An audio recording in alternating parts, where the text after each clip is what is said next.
This is Francis Collins at giving a talk at Caltech, and he is going to tell us about why he became a Christian. As you know, I'm always interested in finding evidence, finding out people's reasons for converting if they don't have evidence, all that sorts of stuff. Now, we're starting at 9 minutes in because, as with many talks like this, there's a long, rambling introduction. I grew up on a farm in Minnesota, all that kind of crap. TLDR, he went to medical school. He's lifelong atheist agnostic, and he's questioning his lack of faith. So he went to go see a minister, and the minister hands him, "You should read this book," and we'll take it from there. In the first 2 or 3 pages, I realized that my arguments against faith were really those of a schoolboy. They had no real substance. And the thoughtful reflections of this Oxford scholar, whose name, of course, is C.S. Lewis, made me realize there was a great depth of thinking and reason that could be applied to the question of God. That is a fascinating way to put things. When you realize that your arguments against a God, why are you arguing against a God in the first place? You don't need to do that. If you learned critical thinking in school, you'd understand that the burden of proof isn't on you, it's on the people making the extraordinary claims. But whatever. If you realize that your arguments against the thing that you don't even have to argue against are as sophisticated as a schoolboy's, then maybe the arguments in favor aren't as sophisticated as you might think, because you're starting from a position of an absolute novice. And that's not great, because when referring to C.S. Lewis and deep thinking on the subject, that's just laughable. But let's go on. And that was a surprise. I had imagined faith and reason were at opposite poles. And here was this deep intellectual who was convincing me quickly, page by page, that actually reason and faith go hand in hand, though faith has the added component of revelation. Well, I had to learn more about that. I've heard a lot of people make the case that faith and reason work better together than separately. I don't know that I agree. Now, there's a bit of conflation around the meaning of faith. Like there's reasonable, rational faith, like faith that the sun will come up tomorrow, because we understand the physics of how a spinning globe works. So is that really faith? It's more like trust in that respect. And then there's faith for no reason. Well, it's not the same as reason, because it's without reason by its very nature. Over the course of the next year, kicking and screaming most of the way, because I did not want this to turn out the way that it seemed to be turning out, I began to realize that the evidence for the existence of God, while not proof, was actually pretty interesting. And it certainly made me realize that atheism would no longer be for me an acceptable choice, that it was the least rational of the options. So he'd already decided. And also, it's the least rational of the options. I understand he's been reading C.S. Lewis, so the way he phrases things, probably not the most logical or, really very well framed. But whatever. Let's take him at his word. And he's thought about it against his will for some reason, and has been dragged by a book that he had to choose to read, kicking and screaming, into thinking that while it may or may not be true that Christianity is real, atheism certainly is the least logical position. How do you get there? What convinced you of that? Well, instead, we're going to talk about something else.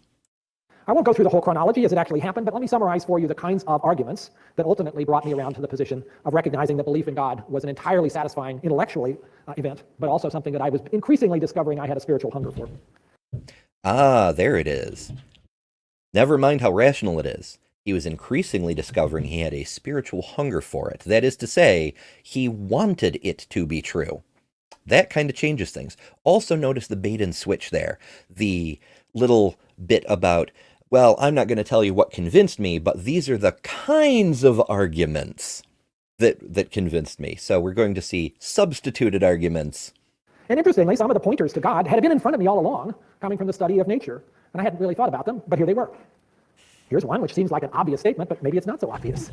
There is something instead of nothing. No reason that should be. Why is that odd? Why should we assume that there would be nothing? Why would nothing be the default? It's a bit of a reach. This phrase of Wigner, the Nobel laureate in physics, caught my eye, because I had been involved, of course, as a graduate student working with quantum mechanics with Schrodinger's equation, And one of the things that had appealed to me so much about mathematics and physics and chemistry was how it was that this particular kind of depiction of matter and energy works. I mean, it really works well. And a theory that is correct often turns out to be simple and beautiful. And why should that be? Why should mathematics be so unreasonably effective in describing nature? Because we designed it to do that. This is one that William Lane Craig has brought up and a few others have brought up. It's great for the plebeian, uneducated masses. Why does math work so well? It must have been designed and engineered or some nonsense like that. It was. We did it. We created math. You can look back across history, the Pythagorean theorem, much of Descartes' work. There are famous mathematicians across all of time who are famous for discovering math. It's very much like a language, except we created it specifically to describe reality. It's a tool that we've shaped, and the fact that it's unreasonably effective shows that we are very, very clever primates, not that there's some fucking sorcery behind the scenes. There's the Big Bang. The fact that the universe had a beginning, as virtually all scientists are now coming to the conclusion, about 13.7 billion years ago, in an unimaginable singularity where the universe... No, it probably not a singularity. Also, the data is subject to change. This is a weird thing that religious people do. They assume that tentative conclusions based on the best evidence available right now equals absolute truth, because that's how their brains are programmed to think. And then when new data comes out and we change our conclusions, oh, science changed its mind. Well, yeah, that's what science does. When we learn better, we update our models and our understanding. That is the actual point. But religion doesn't do that. Religion does get changed against its will. It gets dragged, as he said, kicking and screaming into the present because our morality keeps outgrowing what's written in those holy books. But that's neither here nor there. Point is, we don't think there was a singularity. We were never sure there was a singularity in the first place. It was one proposed explanation. And also, there is nothing in this universe that comes to exist without being made from pre-existing material. Why should the Big Bang be any different? We don't know that there was nothing before the Big Bang. In fact, it seems quite unlikely that there was nothing before the Big Bang. More likely, more plausibly at the very least, the initiation of the inflation event in the early universe was the result of something akin to a phase change, like ice turning into liquid water, some kind of energy shift. We don't know for sure, but it seems reasonable. It's a lot more reasonable than something physicsy happened, therefore a magic sky ghost. Smaller than a golf ball suddenly appeared and then began flying apart and has been flying apart ever since. And we can calculate that singularity by noticing just how far those galaxies are receding from us and things like the background microwave radiation, the echo of that Big Bang. And of course, that presents a difficulty because He's such a great physicist. He's talking about Schrodinger equations and quantum such differentials and so on. And yet he doesn't even know the basic terminology of the fields he's referring to. It's the cosmic microwave background radiation. Our science cannot look back beyond that point. And it seems that something came out of nothing. Well, nature isn't supposed to allow that. No, it does not seem that. It does not seem something came out of nothing. We just can't see past the moment of inflation. It could have been the creation of something out of nothing. It could have been the work of some primordial being of immense will and power existing in some form of time-space running perpendicular to our own that we can't even perceive. It could have been, but we have no reason to think so. Can you present a reason to think so? Because it just as easily could have been universe creating pixies, or Nil, the great not god and creator of creator gods, who created all the creator gods at the beginning of time, so that they could create the universe. But even Nil didn't create time. Even Nil, who is, by definition, greater and more powerful than Yahweh and all the other creator gods, required time in order to do anything. So this proposed idea of some being taking an action outside of time existing, it's logically incoherent. So you need to do more than just argument from incredulity, the Big Bang. You have to propose a mechanism for how a God, all powerful or otherwise, waving your hand and saying miracles, that doesn't cut it. You have to explain how a being could create without time. And if there already was time, then the being didn't create the time. It's irreconcilable. So if nature's not able to create itself, how did the universe get here? You can't postulate that That's a leap. That's a non sequitur. It hasn't been demonstrated. We don't know that nature can't create itself. It's, in fact, quite likely that if there were ever a moment of nothing, that it would instantaneously decay into somethingness.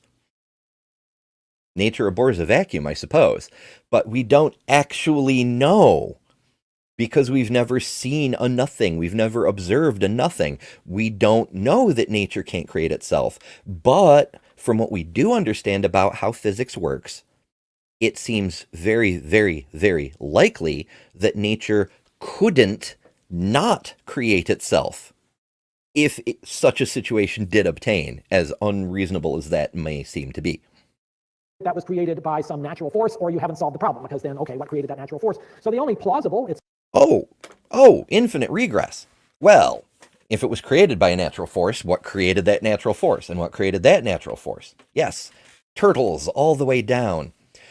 But it's unfortunate he mentions that, because if you want to plug that gap by shoving a god into it, then you have another problem, because what created that god? After all, what is the difference between a force of nature and a god, other than the concepts behind them? The original gods were the personifications of forces of nature. Most gods throughout all of human history, including Yahweh in the beginning, before he was inflated and puffed up into this trinity monstrous something beyond description and all human understanding.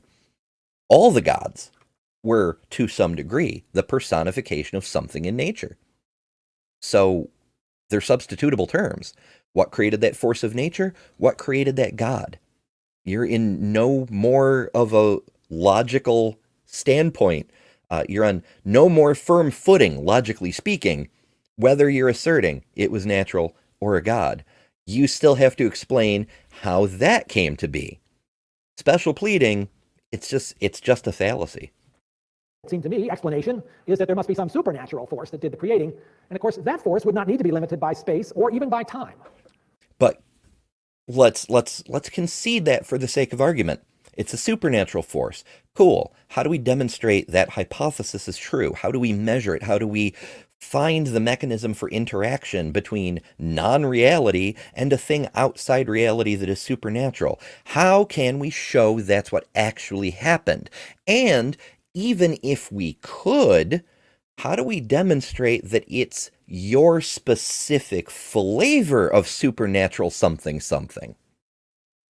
Oh, now we're getting somewhere. So, all right, let's imagine there is a creator, let's call that creator God, who is supernatural, who's not bounded by space, not bounded by time. And let's imagine it's universe creating pixies. Let's imagine it's Odin. Let's imagine it's Marduk. How are we to tell which one it is?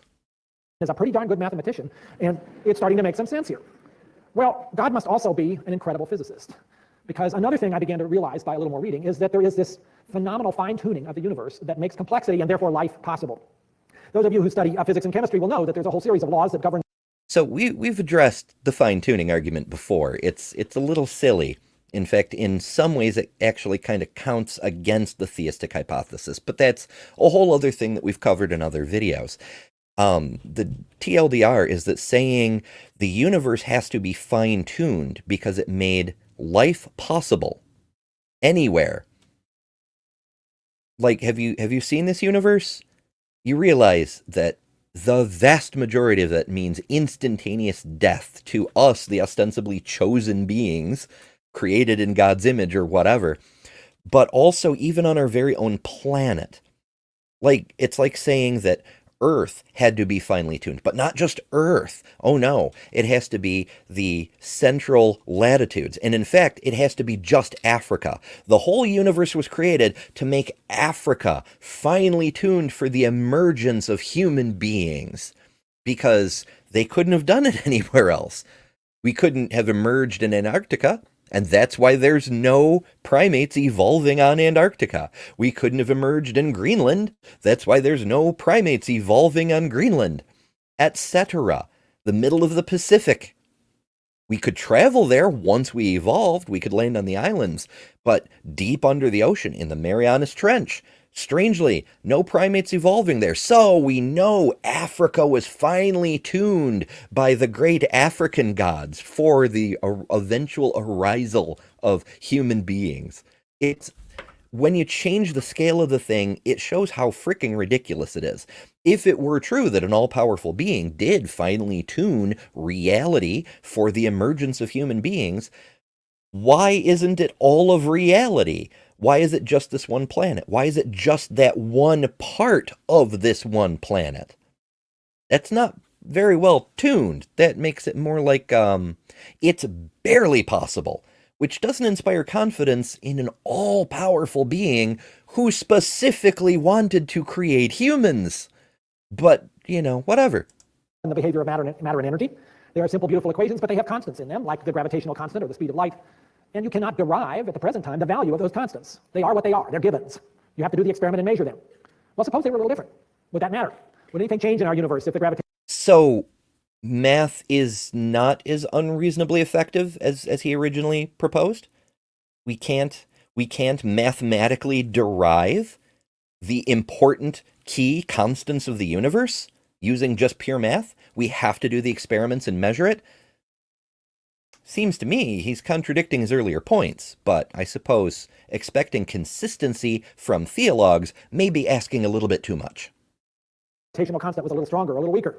Some days I think it's a little stronger, but I don't think it really is. So that calculation got done, particularly in the 1970s, by Barrow and Tipler, and the answer was astounding. That if you take any of these 15 constants and you tweak them just a tiny little bit, the whole thing doesn't work anymore. So we've heard this one before too. It's a tangent off of the fine-tuning argument. If you move any of the constants even a little bit, life isn't possible. Well, there's several problems with that. First of all, we don't know that any of the constants even can be different from what they are.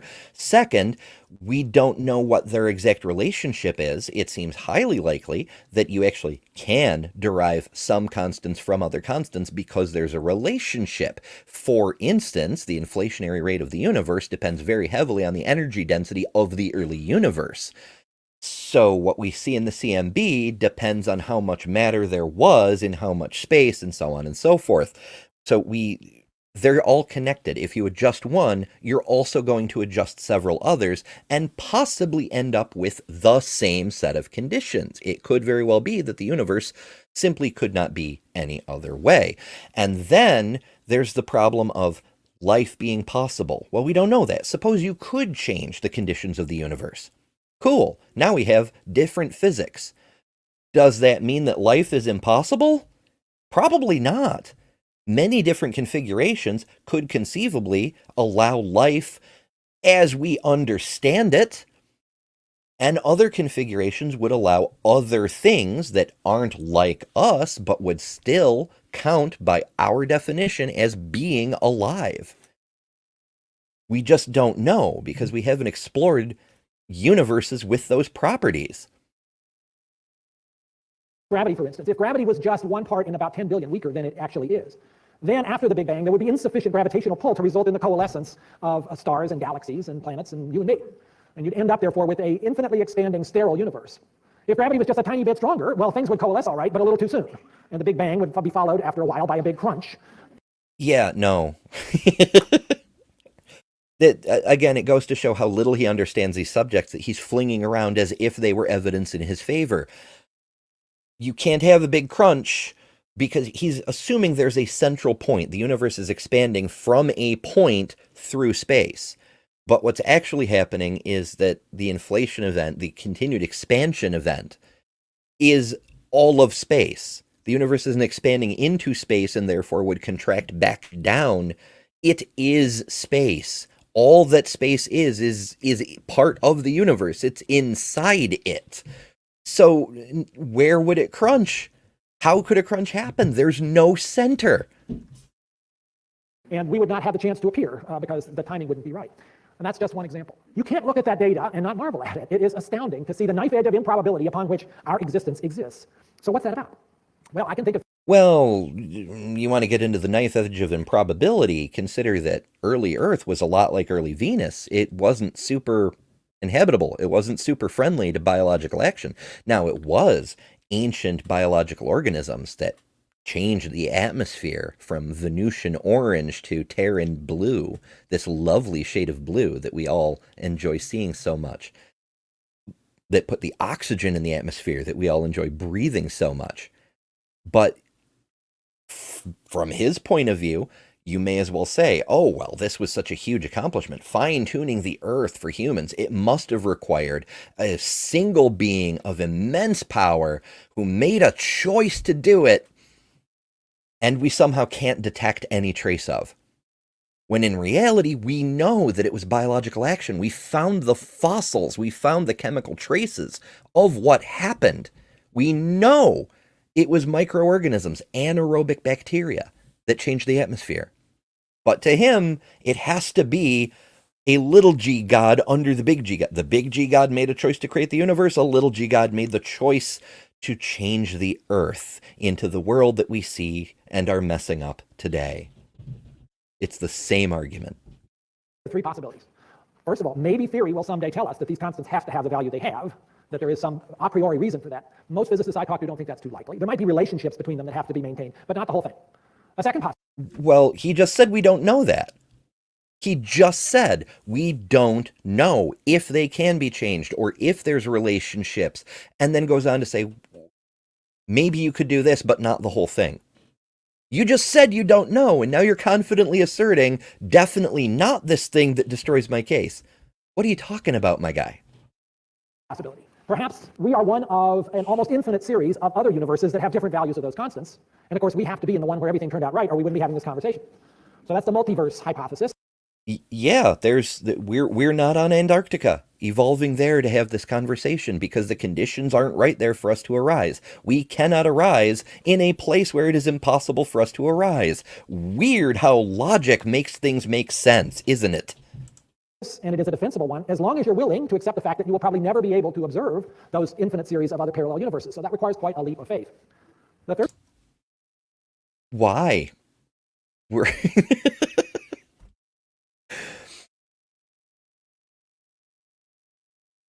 We don't know that the other parallel, they're posited. They're a hypothesis. Of course, we don't know they're real. We don't know they're not real. It's a hypothesis. And currently an unfalsifiable one, but not a terminally unfalsifiable one. It's not beyond the realm of human imagining that someday we may have the technology to explore that possibility.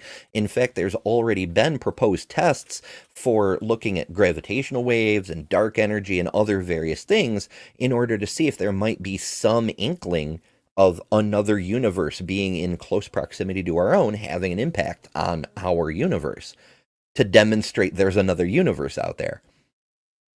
They haven't gone super well, but we're trying to work out ways to make these connections. It's difficult, though, because strangely enough, we weren't created with all the knowledge of reality as one made in the image of a creator god might expect to have been, weirdly enough.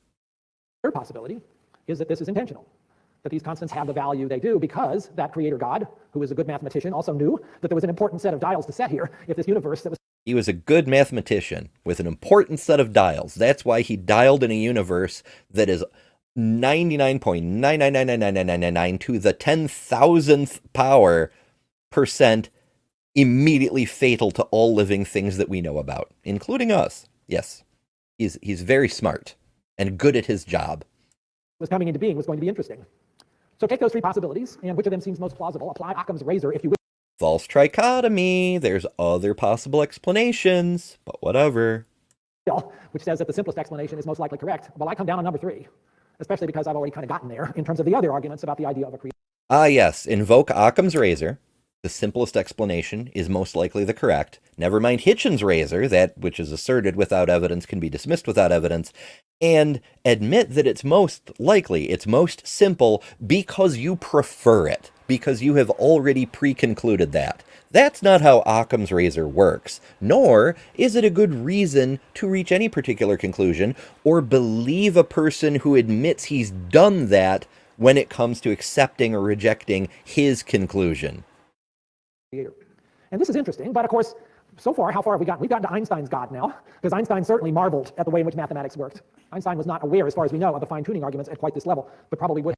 The fine-tuning arguments have been around since the 4th century. Einstein knew about them. And yet, he still wasn't a Christian, so, Also, how does any of this demonstrate Christianity? Have embraced them in the same way. But we haven't really gotten to a theist God yet. We've gotten to a deist God. So how do we get there? Well, now we come back to Lewis in that first chapter of Mere Christianity, which is called Right and Wrong as a Clue to the Meaning of the Universe. And here. Oh, the moral argument. I'm going to bang my head against a wall. I really have to pre-watch these videos, except there's no time. I can find where they start. When I have time, I actually edit out the irrelevant bits. Don't have time, though. Who's got time for that? Doing makeup is way more important. Trust me. The moral argument. So this one's been addressed to death, and it is possibly an even worse argument than the other arguments. It runs something along the lines of, we know there must be a moral law because we all have exactly the same sets of morals etched into our hearts, except we don't. We don't agree on virtually anything. For example, is capital punishment a moral good or moral evil? You're going to get people disagreeing. You people in the chat may disagree. Just the people who are here right now may fall on different sides of that. We don't all have the same moral law written on our hearts. So to say there is a moral law and therefore there must be a moral lawgiver just falls down on its face. You only need 2 humans to demonstrate that that's bullshit. And you just run through a few different things. Do you think lying to protect someone else's life is a moral good or a moral evil? Do you think self-defense is justified violence or should never be allowed? There's a bunch of different things where any 2 people, at some point, they're going to disagree, which demonstrates there is no moral law. It's always subjective. What is being talked about is the moral law. I didn't take philosophy in college, so I didn't really quite know what this was all about. But as I began to recognize what the argument was, it rang true. It rang true in a really startling way. One of those things where you realize, I've known about this all my life, but I've never really quite thought about it. So what's the argument? The argument is that we humans... He's never really thought about a whole lot of things. Very interesting. Why does this guy get speaking engagements? He didn't learn anything in school, apparently. He didn't learn physics. He didn't learn chemistry. He didn't really learn much about math, aside from the fact that it works unreasonably well. He didn't take philosophy. He didn't really think about the nature of nature. What does he actually know? Are unique in the animal kingdom by apparently having a law that we are under, although we seem free to break it because that happens every day. And the law is that... No, actually, there's quite a few laws using the human term for it, like the law of gravity, for instance. Every animal on the face of the earth is subject to the law of gravity. The fact we call it a law doesn't mean that it's only applicable to humans. That's how we describe things. We decided to do that. And that doesn't mean there is a gravitational lawgiver. We came up with that. For fuck's sake. Super chat from Jenny Morgan. $1.99. Thank you so much. No morals. That's me. Thank you, Jenny. And the mad computer scientist, who may or may not be a certain porpoise we may be familiar with, also sends $2. Thank you so much, and says, I don't agree. We must play God. Positions vacant. That is an excellent point. If there's nobody occupying the throne, maybe somebody should step up and start playing with the levers of power and things. And,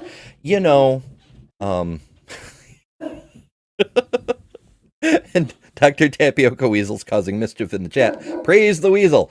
He says, truth is a myth. Facts are a lie. Every fall needs a faller. Every cloud needs a clouder.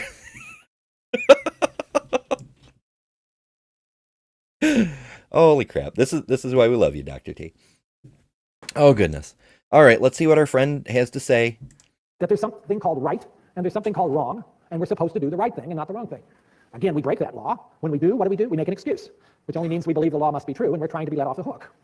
Now, people will quickly object. Now, wait a minute.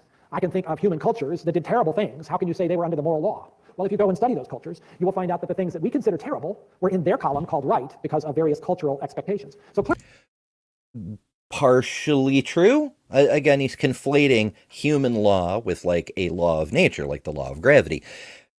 But it's true that the things that we consider wrong, other cultures would consider right. You know, like, for example, genociding an entire nation of people, wiping them off the face of the earth just to take their land, or killing all the men, women, and boys, but keeping all the young girls for yourselves.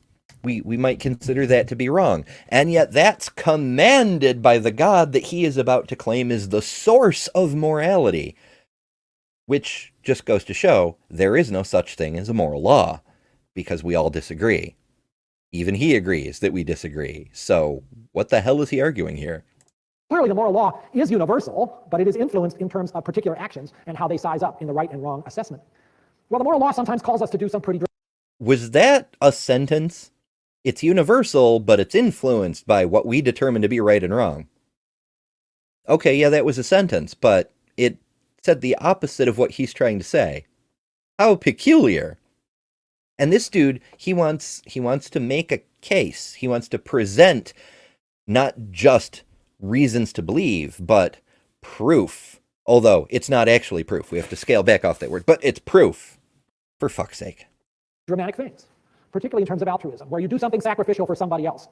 And what about that? People may argue, and they have, and they will continue to, that this can all be explained by evolution, and those are useful arguments to look at.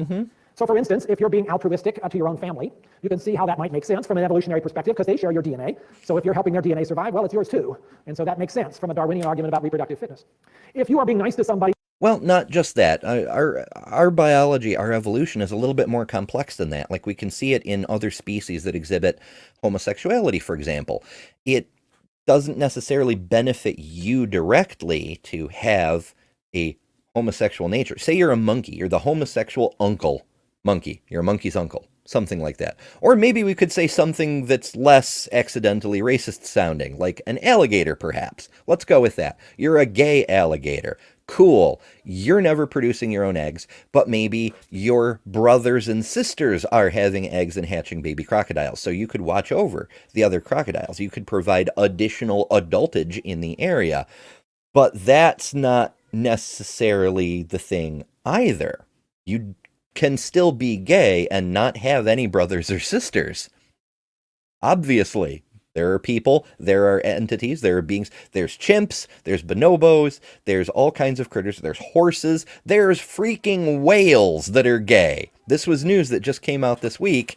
The first ever photograph of whales making love, and they were both males. So, yeah, more gayness in nature, but also they're gay. Gay power, hooray, pride, etc.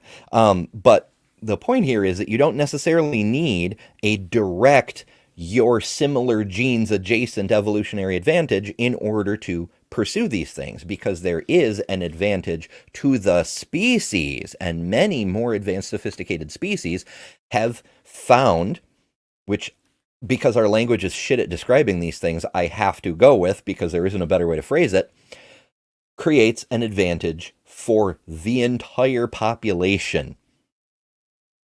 So no, you don't have to directly benefit in order for altruism to be a net survival benefit for your entire group, your entire population.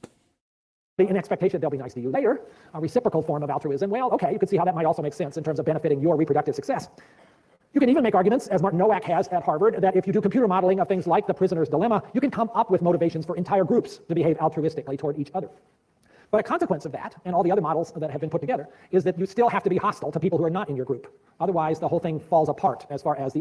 Yeah, no, that's not true, and even a little bit, because we found that not just history, but in test situations, that when groups of people have to treat each other as if they were the enemy, inevitably war ensues and one group is conquered or beaten back or whatever. But when groups find a way to work together, and this is true all the way down at the subcellular level, your own cellular material with the mitochondria who became a symbiotic inclusion, all the way up through entire nations, when groups work together, everyone benefits always, every single time. So I don't know what nonsense he's spouting about how, oh, you have to be antagonistic because evolution, survival of the fittest. No. Every single time, it is a benefit to cooperate on the largest scales, on the population level scales. For fuck's sake. Mad Computer Scientist sends another $2. Thank you so much. And says, queer cetaceans. Can't imagine those are real. Yeah, a citation needed on that one, I suppose. So let's grab it in the Googles. Humpbacks humping. Yeah. Nice big gay whale sex. Fantastic. The evolutionary drive for successful competition. Well, does that fit? Is that what we see in our own experience? Where are those circumstances where we think the moral law has been most dramatically at work? I would submit they are not when we're being just nice to our family, or just nice to people who are going to be nice to us, or even just when we're being nice to other people in our own group. The things that strike us, that cause us to marvel and to say, that's what human nobility is all about, are when that radical altruism extends beyond those categories. When you see Mother Teresa and the streets of Calcutta picking up the dime. He's talking about Mother Teresa? Okay, so he doesn't know anything about religion or the history of India or Catholicism. Like, he knows nothing about anything. Why has this guy been paid to speak? When you see Oskar Schindler risking his life to save Jews from the Holocaust. When you see the Good Samaritan. Or when you see Wesley Autry. Wesley Autry, a construction worker, African-American, standing on the subway platform in New York City, and next to him, a young man, a graduate student, went into an epileptic seizure. And to the horror of everybody standing there, the student fell onto the tracks in front of an oncoming train. With only a split second to make a decision, Wesley jumped onto the tracks as well, pulled the student, still having the seizure, in that small space in between the tracks, covered him with his own body. Anecdotes. Cool. There are some good humans. What does this prove, though? You could have good humans in a Islamic universe. You could have good humans in a Hindu universe. You could have good humans in a universe-creating Pixies universe, or a nil-centered universe, or one with no gods at all. So what does this demonstrate? And the train rolled over both of them. And miraculously, there was just enough clearance for them both to survive. And here's a picture of the next day, as Wesley describes the situation, standing next to the young Miraculously. man's father. It was almost like the trains were intelligently designed. It was clearly radical altruism. These people were of no acquaintance of each other, had no likelihood of seeing each other in any other circumstance, and belonged to different groups as we seem to define them here in our society, one being African American, one being white. And yet, New York went crazy, and they should. What an amazing act. What an amazing, risky thing to do. Now, evolution would say, Wesley, what were you thinking? Talk about ruining your reproductive fitness opportunities. Yeah, he could have died. He could have won a Darwin Award. That's why it's a remarkable act, because even though he did successfully save a person's life, and I like to think that many people, not all people certainly, but many people would act to save someone if they saw them in trouble, the risk in that particular situation where the train is coming is pretty high. A lot of people wouldn't. On the other hand, however, the person fell onto the track, didn't hit the third rail. There's a non-zero chance that if two people can survive, the one person may have survived anyway. So this heroic act that shows bravery, it may not have even mattered. But what the hell? You know, a person did something great. A person showed courage and risked his life because he couldn't have known he wouldn't die, and wound up living. That's a cool story. People want to hear about it. This is a scandal, isn't it? So think about that. Again, I'm not offering you a proof, but I do think when people try to argue that morality can be fully explained on evolutionary grounds, that's a little bit too easy. That's a little bit too much of a just so story, and perhaps it might ought to be thought about as potentially having some other reflected reason for its presence. And I would ask the question, because Lewis asked it in his chapter, if you were looking not just for evidence of a God who was a mathematician and a physicist, but a God who cared about human beings, and who stood for what was good and holy, and wanted his people to also be interested in what is good and holy. Wouldn't it be interesting to find written in your own heart this moral law, which doesn't otherwise make sense and which is calling you to do just that? If this moral law, this unbreakable law, because it's a supernatural law from an all-powerful creator, compels people to do things like this, then why didn't other people do the thing that this guy did? Why was he the only one? Why is it even remarkable that he should do it if it's incumbent upon everyone, written on their hearts, that they should do it? It's a very peculiar claim. That made a lot of sense to me.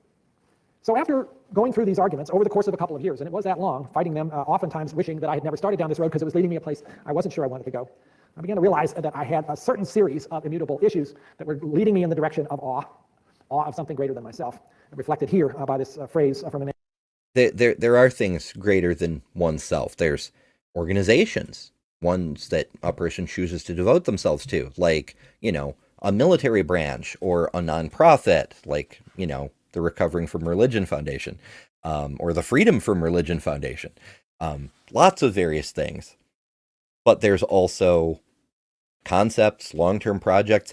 A fucking skyscraper is bigger than oneself because it's a group effort and it's literally bigger than oneself. Like, it's a meaningless phrase. I understand that a lot of people feel more fulfilled, more satisfied when they affiliate themselves with something that they consider more meaningful than their own lives. And that's fine. We all find our meaning, our own purpose in our own ways. But the fact that people do that, and he himself just admitted to doing that, shows that we do pick our own purpose. We do choose what has meaning for us. He just said he does that. So you can't make the argument that there's an all-knowing planner, puppet master pulling the strings and the service of which gives you purpose, because you're picking your own purpose. Immanuel Kant, the philosopher. Two things fill me with constantly increasing admiration and awe. The longer and more earnestly I reflect on them, the starry heavens without and the moral law within. My goodness, that's just where I was. Oh, goodness. Well, the heavens sure are full of stars, and Immanuel Kant said a thing, therefore God must reel. It only makes sense. But I had to figure out then, okay, if there is the possibility of this kind of God and a God who cares about humans, what is that God really like? And now it was time to go back to the world religions and try to figure out what they tell us about that. And as I read through them, now somewhat better prepared, I could see there were great similarities between the great monotheistic religions, and they actually resonated quite well with each other about many of the principles, and I found that quite gratifying. It was a bit... Well, yeah, because they're the same religion with extra DLC add-ons. A little bit of custom fan fiction, if you will. Surprised, because I had assumed that they were radically different, but there were differences. Now, about this time, I had also arrived at a point that was actually not comforting, which was the realization that if the moral law was a pointer to God, and if God was good and holy, I was not. And as much as I tried to forgive myself for actions that were not consistent with that moral law, they kept... Does that mean that if God is not good and holy, then you are? Because if apparently there's some kind of dichotomy where whatever God is, humans aren't, and we have the holy books of the Christians and the Muslims and all the others to show that this one monotheistic universe-creating God that for some reason fits with his explanation of how things came to be this way, his literal mythology, we can see from the eyewitness testimony inspired by God himself that this God does not comport with anything we might dare to call a moral law.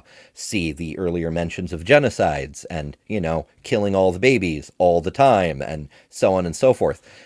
Causing that man to fall down into the subway in the first place, as I believe Robin pointed out earlier. This is not a good God. He's pretty fucking evil. So if he is real and he is evil, then does that mean humans are holy and good? Because we're apparently the opposite of this being somehow? Very peculiar. Popping up. And therefore, just as I was beginning to perceive the person of God in this sort of blurry way, that image was receding because of my own failures. And I began to despair of whether this would ever be a relationship that I could claim or hope to have, because... Oh, now it's a relationship.